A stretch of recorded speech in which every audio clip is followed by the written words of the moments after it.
எந்த ஒரு சாத்தியமான தாக்குதல்களுக்கும் உடனடியாக பதிலளிப்பதற்கு நாங்கள் தயாராக இருக்கிறோம் என்று சொல்லி இன்றைக்கு ஈரானுடைய IRGC புரட்சிகர இஸ்லாமிய பாதுகாப்பு பிரிவு வெளியிட்டிருக்கக்கூடிய செய்தியிலையும் சொல்லி இருக்கிறாங்க. ஈரான் தொடர்பான எண்ணெய் விற்பனைக்கு அமெரிக்கா விதித்திருந்த தடைகளை எதிர்வருகிற 60 நாட்களுக்கு தளர்த்துவதாக அறிவித்திருக்கிறது. முதல் கட்டமாக ஸ்மான் இஸ்ரேல் என்று சொல்லக்கூடிய ஒரு புலனாய்வு தளம் அது வெளியிட்டிருக்கக்கூடிய செய்திகள் பிரகாரம் இஸ்ரேலுக்கு மிகவும் கவலை அளிக்கும் விதமாக இந்த குழுக்களுக்கு கொடுக்கப்படுகிற ஆயுதங்கள் பார்க்கப்படுகிறது, இந்த குழுக்களுக்கு கொடுக்கக்கூடிய ட்ரைனிங்குகள் பார்க்கப்படுகிறது.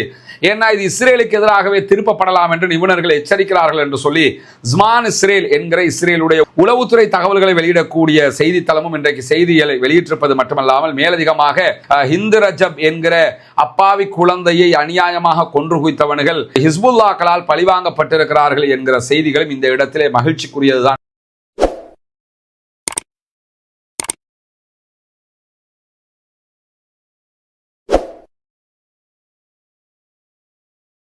அன்பிற்கினிய சகோதர சகோதரிகளை நம் அனைவர் மீதும் ஏக இறைவனுடைய அமைதியும் கருணையும் உண்டாகட்டுமாக என்கிற உயரிய பிரார்த்தனைகளோடு தொடர்ச்சியாக மத்திய கிழக்குல ஒரு பதட்டமான சூழல் எப்போதுமே இருந்து வரக்கூடிய நிலையில அந்த பதட்டத்தை தணிக்கும் விதமாக ஈரானுக்கும் அமெரிக்காவுக்கும் இடையிலான ஒரு முக்கியமான பேச்சுவார்த்தை சுவிட்சர்லாந்திலே நேற்று நடைபெற்றது. கிட்டத்தட்ட 18 மணி நேர பேச்சுவார்த்தைகளுக்கு பிறகு சுவிட்சர்லாந்தில் இருந்து ஈரானுடைய தூதுக்குழு மீண்டும் ஈரானை வந்தடைந்திருக்கிறார்கள் என்கிற செய்திகள் வெளியாகி இருக்கிறது. முதல் கட்டமாக 80 நிமிடங்கள் அளவுக்கு தான் இந்த பேச்சுவார்த்தை நடந்திருந்தது.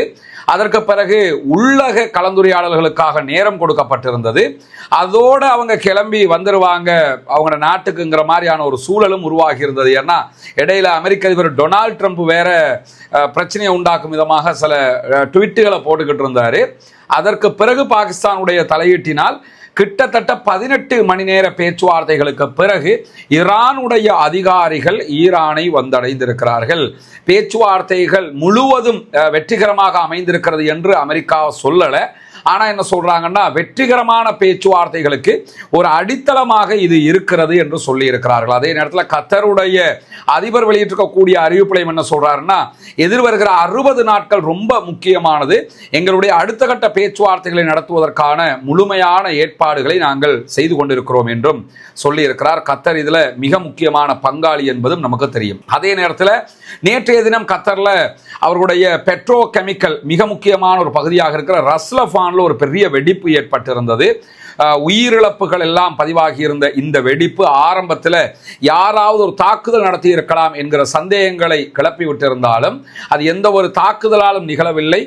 அந்த ரஸ்லஃபான்ல இருக்கக்கூடிய எண்ணெய் சுத்திகரிப்பு நிலையத்தில் ஏற்பட்ட விபத்தினால் தான் இது ஏற்பட்டிருக்கிறது என்கிற செய்திகள் பிற்பட்ட நேரங்களில் வெளியாகி இருந்ததையும் நம்ம அவதானிக்க முடிந்தது. இந்த நிலையில தான் ஈரானுடைய அதிபர் மசூத் பெசக்ஷியன் நாளைய தினம் செவ்வாய்க்கிழமை ஒரு நாள் பயணமாக பாகிஸ்தான் வந்தடைய இருக்கிறார்.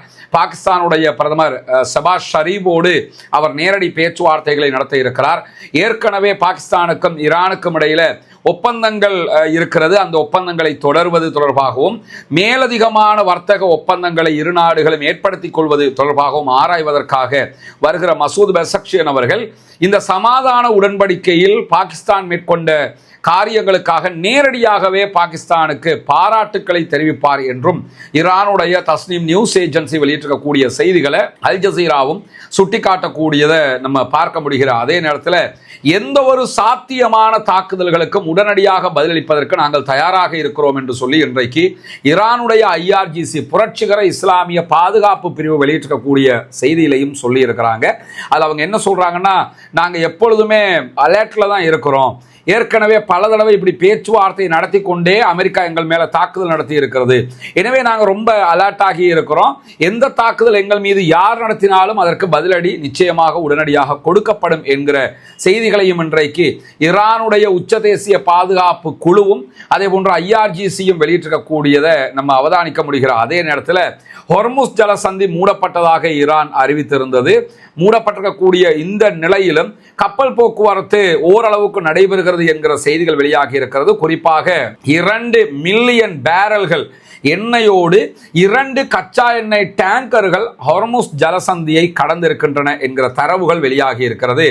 கிட்டத்தட்ட 20 லட்சம் பேரல்கள் பெட்ரோலை எடுத்துக்கிட்டு அவங்க போயிருக்கிறாங்க, கச்சா எண்ணெய் எடுத்துக்கிட்டு போயிருக்கிறாங்க. ஒவ்வொரு கப்பல்லையும் 10 லட்சம் பேரல்கள் அளவுக்கு கச்சா எண்ணெய் இருந்திருக்கிறது. அதே நேரத்தில் 4 மில்லியன் பேரல் கச்சா எண்ணெய்களை ஏற்றி கொண்டு செல்லக்கூடிய அளவில் இருக்கிற 2 சூப்பர் டேங்கர் கப்பல்கள் தற்போது ஜலசந்தி வழியாக வளைகுடாவுக்குள் நுழைந்திருக்கிறது என்கிற செய்திகளும் வெளியாக இருக்கு. ஆல்ரெடி எண்ணெயை ஏற்றிக்கிட்டு 2 கப்பல் வெளியே போயிருக்குது. எண்ணெயை ஏற்றுறதுக்காக 2 கப்பல் உள்ள வந்திருக்கிறாங்க. வெளியே போனது 20 லட்சம் பேரல்கள். தற்போது ஏற்ற வந்திருக்கக்கூடிய கப்பல்களுடைய கொள்ளளவை பார்க்கும்போது 2 கப்பல்களையும் 40 லட்சம் பேரல்கள் கச்சா எண்ணெய்களை ஏற்ற முடியும் என்கிற செய்திகள் இன்றைக்கு வெளியாக இருக்கு. அதுல ஒரு கப்பல் ஈராக்கினுடைய பஸ்ரா துறைமுகத்தை நோக்கி போய்கொண்டிருக்கிறது என்று சொல்லி கப்பல்களை கண்காணிக்கக்கூடிய அமைப்புகளுடைய தரவுகளும் இன்றைக்கு வெளியிடப்பட்டிருக்கக்கூடிய சூழல்ல ஈரான் தொடர்பான எண்ணெய் விற்பனைக்கு அமெரிக்கா விதித்திருந்த தடைகளை எதிர்வருகிற 60 நாட்களுக்கு தளர்த்துவதாக அறிவித்திருக்கிறது. முதல் கட்டமாக 60 நாள் பேச்சுவார்த்தைக்கு பிறகு நாங்கள் மொத்தமாகவே தளர்த்துவோம் அப்படின்னு அறிவிச்சிருக்கிறாங்க. இந்த 60 நாள் காலகட்டத்தில் ஈரான் மீதான தடைகளை நீக்குவதற்கான பொது உரிமத்தை அமெரிக்காவினுடைய ட்ரெஷரிஸ் கருவூலம் இன்றைக்கு சற்று நேரத்துக்கு முன்பதாக வெளியிட்டிருக்கிறார்கள். வெளிப்படையாகவே அதனுடைய தரவுகளை எல்லாம் அவங்க வெளியிட்டிருக்கிறாங்க. ஈரான்ல கச்சா எண்ணெய்கள், அதே போன்று பெட்ரோலிய வேதிப்பொருட்கள், அதே போன்று பெட்ரோலிய பொருட்கள் எதுவாக இருந்தாலும், கேஸ், பெட்ரோல் எதுவாக இருந்தாலும் ஆகஸ்ட் மாதம் 21ஆம் தேதி வரைக்கும் உற்பத்திகள் செய்வதற்கும் அதே போன்று விநியோகிக்கிறதுக்கும் விற்கிறதுக்கும் இதுல அனுமதி கொடுக்கப்படுகிறது. அமெரிக்காவினுடைய தடை நீக்கப்பட்டிருக்கு. இது பொது அனுமதியாகத்தான் கொடுக்கப்பட்டிருக்கிறது எதிர்வருகிற 60 நாட்களுக்கு என்கிற செய்திகள் வெளியாக இருக்கிறது. எனவே யுத்தத்தில் யாரு ஜெயிச்சாங்கிறத இந்த மாதிரியான செய்திகள் இன்னும் உறுதிப்படுத்துவதை நம்ம பார்க்க முடியும். ஈரான் பாரிய வெற்றியை அடைந்திருக்கிறது. இவ்வளவு 70 ஆண்டுகளாக இருந்த தடைகள் எல்லாம் ஒரு யுத்தத்தில் தற்போது நீக்கப்பட்டு கொண்டிருக்கக்கூடிய செய்திகள் வெளியாக இருக்கு. அமெரிக்கா அதை இன்னைக்கு செய்யவே ஆரம்பிச்சிருக்கிறாங்க என்கிற செய்திகளுக்கு மத்தியில தான் நமக்கு தெரியும் காசாவுக்குள்ள பாலஸ்தீன விடுதலை போராட்ட அமைப்புகளை இல்லாதொழித்து அதற்கு நிகராக இன்னொரு அமைப்பை கொண்டு வர்றதுக்காக யாசர் அபு ஷபாப் என்கிற ஒருவனுடைய தலைமையில இஸ்ரேல் ஒரு குழுவை உருவாக்கினாங்க. ஒரு குழுன்னு சொன்னா அதுக்குள்ள 4-5 குழுவை உருவாக்கினாங்க. யாசர் அபு ஷபாப் கொல்லப்பட்டு விட்டான். ஒரு முனாஃபிக்கின்களுடைய குழு அது. அந்த குழுக்களுக்கு முழுவதுமாக ஆயுதங்கள், உணவுகள், பணம், எல்லா உதவிகளையும் இஸ்ரேல் பண்ணிக்கிட்டு இருக்கிறாங்க. பாலஸ்தீன விடுதலை போராட்ட அமைப்புக்கு எதிராக அவர்கள் உருவாக்கப்பட்டவர்கள். இந்த உருவாக்கப்பட்டு 2 ஆண்டுகள் தாண்டியும் அந்த குழுவால் எந்த ஒரு லாபமும் இஸ்ரேலுக்கு இல்லை என்று சொல்லியும் இஸ்ரேல் இந்த உருவாக்கத்தில் தோல்வி அடைந்திருக்கிறது என்கிற செய்திகளும் இன்றைக்கு இஸ்ரேலிய ஆய்வாளர்களாலும் அதே போன்று இஸ்ரேலுடைய உளவுத்துறை அதிகாரிகளாலும் எச்சரிக்கை விடுக்கப்பட்டிருக்கிறது. குறிப்பாக இந்த திட்டம் இஸ்ரேலுக்கு எதிராகவே அமையும் என்றும் சொல்லப்படுகிறது. ஏன்னா இப்பொழுது இஸ்ரேலால 2 வருஷமாக கொஞ்சம் பேரை கேப்சர் பண்ணி எடுத்து தலையை கழுவி அவங்களுக்கு காசு, ஆயுதம் எல்லாத்தையும் கொடுத்து ட்ரைனிங் கொடுத்து கொண்டிருக்கிறாங்க. இவர்களே நாளை இவர்களுடைய உறவுகள் யாராவது இஸ்ரேலால் கொல்லப்படுகிற போது ஒட்டுமொத்தமாக இஸ்ரேலுக்கு எதிராக மாறி நிற்கக்கூடும். எனவே இவங்களை கொண்டு போய் ஆட்சியை பிடிப்பாங்க, பாலஸ்தீனத்தை கைப்பற்றுவாங்கிறதெல்லாம் சாத்தியமானது இல்லை என்று சொல்லக்கூடிய இஸ்ரேலுடைய உளவுத்துறை அதிகாரிகள் இஸ்ரேலுக்கு எச்சரிக்கக்கூடியவங்க. மேலதிகமாக என்ன சொல்றாங்கன்னா, நம்மளாலேயே அது முடியல, இஸ்ரேல் என்கிற ஒரு மாபெரும் சக்தியாலேயே பாலஸ்தீன அமைப்புகளை தோற்கடிக்க முடியாம போயிருக்கக்கூடிய சூழல்ல எப்படி இந்த மாதிரி குழுக்களை வச்சு நம்ம பாலஸ்தீன அமைப்புகளை தோற்கடிக்க முடியும் என்று சொல்லி இன்றைக்கு மிக தெளிவாக அவர்கள் செய்திகளை வெளியிட்டிருப்பது மட்டுமல்லாமல் இஸ்ரேலுடைய ஸ்மான் இஸ்ரேல் என்று சொல்லக்கூடிய ஒரு புலனாய்வு தளம் அது வெளியிட்டிருக்கக்கூடிய செய்திகள் பிரகாரம் இஸ்ரேலுக்கு மிகவும் கவலை அளிக்கும் விதமாக இந்த குழுக்களுக்கு கொடுக்கப்படுகிற ஆயுதங்கள் பார்க்கப்படுகிறது, இந்த குழுக்களுக்கு கொடுக்கக்கூடிய ட்ரைனிங்குகள் பார்க்கப்படுகிறது. ஏன்னா இது இஸ்ரேலுக்கு எதிராகவே திருப்பப்படலாம் என்று நிபுணர்கள் எச்சரிக்கிறார்கள் என்று சொல்லி ஸ்மான் இஸ்ரேல் என்கிற இஸ்ரேலுடைய உளவுத்துறை தகவல்களை வெளியிடக்கூடிய செய்தித்தளமும் இன்றைக்கு செய்திகளை வெளியிட்டிருப்பது மட்டுமல்லாமல் மேலதிகமாக இந்த அமைப்புகளுக்கு, பாலஸ்தீன விடுதலை அமைப்புகளுக்கு மாற்றாக ஆயுதங்கள், உளவு தகவல்கள், உணவுப் பொருட்கள், தளவாட உதவிகள், வான்வழி ஆதரவுகள், அதே போன்ற காயமடைந்தவர்களுக்கான உயரிய மருத்துவ சிகிச்சைகள் இதுவெல்லாமே இஸ்ரேல் கொடுக்கிறது. கொடுத்தாலும் அவர்களால் எந்த ஒரு பலனும் இல்லாமல் இருக்கிறது. எதிர்காலம் நமக்கு எதிராகவே இவர்கள் மாறக்கூடும் என்கிற செய்திகள் இன்றைக்கு இஸ்ரேலியர்களாலே எச்சரிக்கைக்கு உள்ளாக்கப்பட்டிருக்கு. இதுல பெரிய ஒரு பிளஸ் என்னன்னு கேட்டா, இந்த இஸ்ரேலால் உருவாக்கப்பட்ட குழுவை பாலஸ்தீன மக்கள் ஏற்றுக்கொள்ள தயாரில்லை. பாலஸ்தீன மக்கள் அத்தனை பேருமே பாலஸ்தீன விடுதலை போராட்ட அமைப்புக்கு ஆதரவாகத்தான் இருக்கிறார்கள். எனவே ஏன்னா நம்ம நாட்டை இஸ்ரேல் அபகரிச்சுக்கிட்டு இருக்கிறான். அப்ப இஸ்ரேலுக்கு எதிராக நம்ம இருக்கிறதா, இஸ்ரேலுக்கு ஆதரவாக இருக்கிறதா?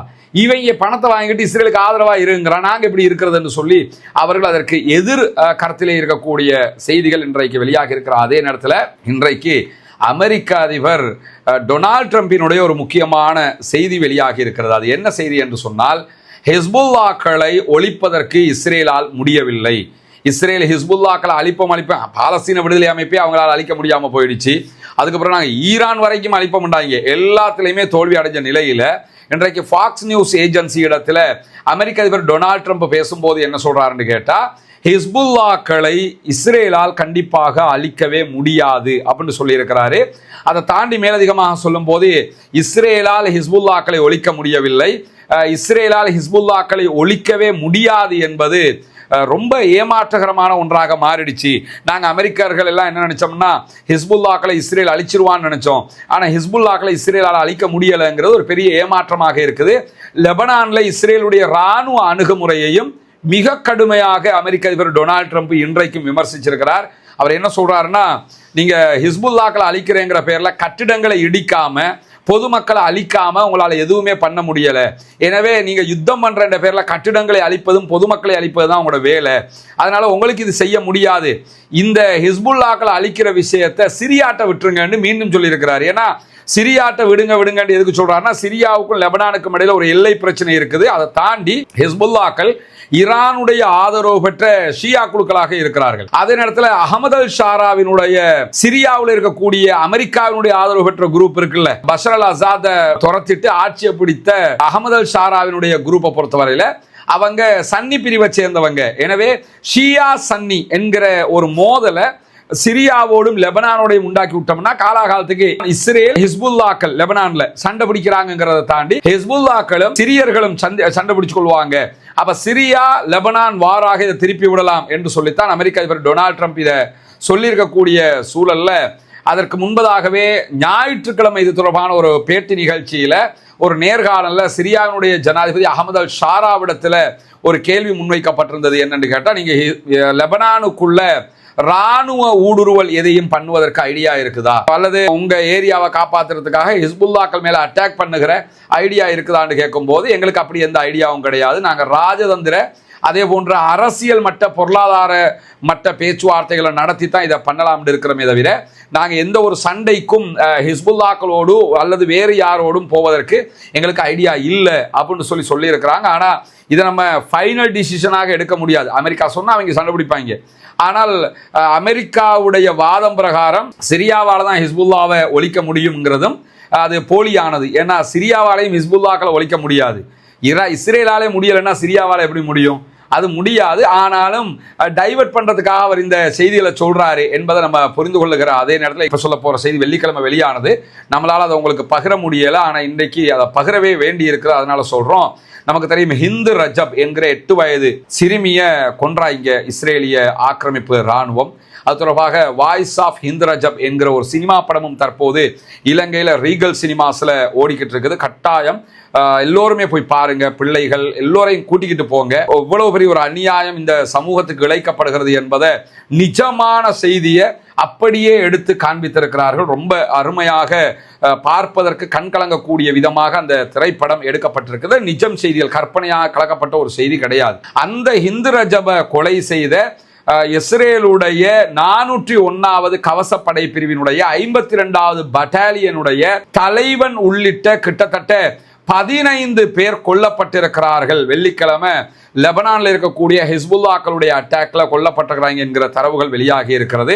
தெற்கு லெபனான்ல நடந்த தாக்குதல்களின் போது இஸ்ரேலுடைய பீரங்கிகள் குறிவைக்கப்பட்டு தாக்குதலுக்குள்ளாக்கப்பட்டிருக்கிறது ஹிஸ்புல்லாக்களால். அதுல பெய்த் ஷஹீடாவை சேர்ந்த 32 வயதான லெப்டினன்ட் கர்னல் டோர் கெடாலியா, அதே போன்று அவனோடு இருந்த கிட்டத்தட்ட 52வது பட்டாலியனுடைய 15 பேர் கொல்லப்பட்டிருக்கிறார்கள் என்கிற செய்திகள் வெளியாகி இருக்கிறது.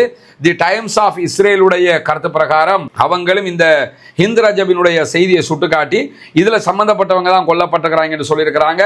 அலி அல் தஹேர் என்கிற பகுதிகள் பகுதிகளில் பதுங்கி நின்று தாக்குதல் நடத்தியதில் தான் இந்த அத்தனை பேரும் கொல்லப்பட்டிருக்கிறார்கள் என்கிற செய்திகளை ஹிஸ்புல்லாக்களும் உறுதிப்படுத்தி இருக்கக்கூடிய செய்திகள் தற்போது வெளியாகி இருக்கிறது. எனவே ஹிந்து ரஜப் என்கிற அப்பாவி குழந்தையை அநியாயமாக கொன்று குவித்தவர்கள் ஹிஸ்புல்லாக்களால் பழிவாங்கப்பட்டிருக்கிறார்கள் என்கிற செய்திகளும் இந்த இடத்திலே மகிழ்ச்சிக்குரியதுதான் என்பதையும் நம்ம புரிந்து கொள்கிற அதே நேரம் தொடர்ந்து இணைந்திருங்கள். ரஸ்மின் மயசி நியூஸ் மற்றும் ரஸ்மின் டாக்ஸ் ஆகிய 2 சேனல்களோடு வருகிற உண்மை செய்திகளை உடனுக்குடன் உங்களுக்கு கொண்டு வந்து தருவதற்கு தயாராக இருக்கிறோம். ஆக்கிரமிப்புகள் ஓய வேண்டும், ஆக்கிரமிப்பாளர்கள் ஓய வேண்டும் என்கிற உயரிய பிரார்த்தனைகளோடு ஆக்கிரமிப்பாளர்களுக்கு எதிராக தொடர்ந்தும் ஜனநாயக ரீதியாக குரல் எழுப்புவோமாக. வாஹிர் தஅவானா அல்ஹம்துலில்லாஹி ரப்பில் ஆலமீன்.